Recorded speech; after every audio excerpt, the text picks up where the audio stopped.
আসসালামু আলাইকুম।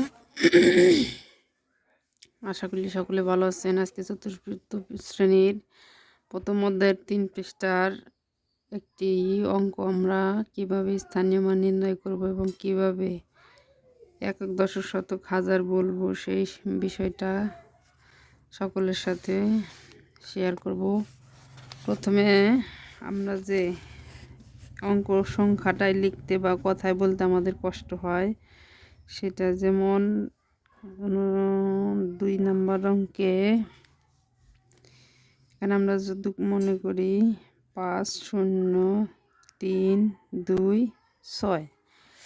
এখন এই সংখ্যাটাকে আমরা কিভাবে কত আছে বলতে পারি। আমরা নিশ্চয়ই শিখেছি যে ডান পাশ থেকে গুণে আসতে হয়। ডান পাশ থেকে আমরা যখন গুনবো একক, দশক, শতক, হাজার, অযুত। এখন এই যে অযুত এবং নিযুত, এই দুইটা যখন হবে অযুত এবং নিযুত, এখন এই অযুত নিযুত যদি আমরা ধরে রাখতে পারি তাহলে কিন্তু আমাদের অঙ্কে আর সমস্যা হবে না। কারণ আমরা অযুত নিযুত এমন একটি সংখ্যা যেখানে ২ গড় সহ বলতে হয়, ২ গড় সহ। এখন ২ গড় সহ যখন বলবো, এটা কি হাজারের ঘরে আছে না শতকের ঘরে আছে, সেটা আমরা কিভাবে নির্ণয় করতে পারি। সেক্ষেত্রে আমাদের গুনতে হবে যে একক, দশক, শতক, হাজার, অযুত। ৫ যেহেতু অযুতের ঘরে আছে, এখন আমরা পরবর্তী সংখ্যাটি কার ঘরে আছে, একক, দশক, শতক, হাজারের ঘরে আছে। পরবর্তী সংখ্যাটি কার ঘরে, হাজারের ঘরে। যখন এই হাজারের ঘরে থাকবে তখন কিন্তু আমরা এই হাজার গড়টাই ধরবো। তাহলে ৫-এর পিঠে শূন্য দিলে হয় ৫০। তাহলে ৫০ শূন্য আছে হাজারের ঘরে, তাহলে আমাদের কিন্তু বলতে হবে ৫০,০০০। ৫০,০০০ এ পর্যন্ত শেষ। একক, দশক, শতক। এখন ৩০০, ৩ আছে ৬-এর ঘরে, ৩০০ ২ পিঠে ৬ ২৬। আমরা এভাবে সহজেই মনে করে বানান লিখতে পারি। ৫০,০০০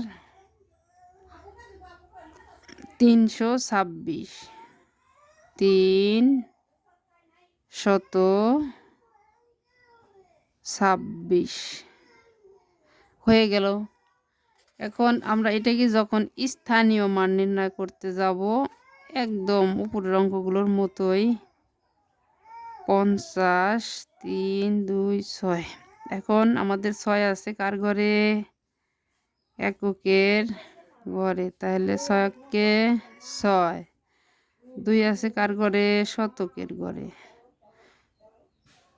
একক দশকের ঘরে। ২ আছে দশক, ২ ১০ মানে ২০, ২ ১০ মানে ২০। ৩ আছে কার ঘরে, ৩ আছে একক দশক শতক, শতক, শতক মানে ৩০০, একক দশক শতক। এখন এটা আছে কার ঘরে, অযুতের ঘরে, একক দশক শতক হাজার। শূন্য আছে কার ঘরে, হাজারের ঘরে, হাজার মানে ০০০০। এভাবে ৫ আছে কার ঘরে, অযুতের ঘরে। অযুতের ঘরে যখন থাকে তখন আমরা দুইটোকে ৫ অযুত,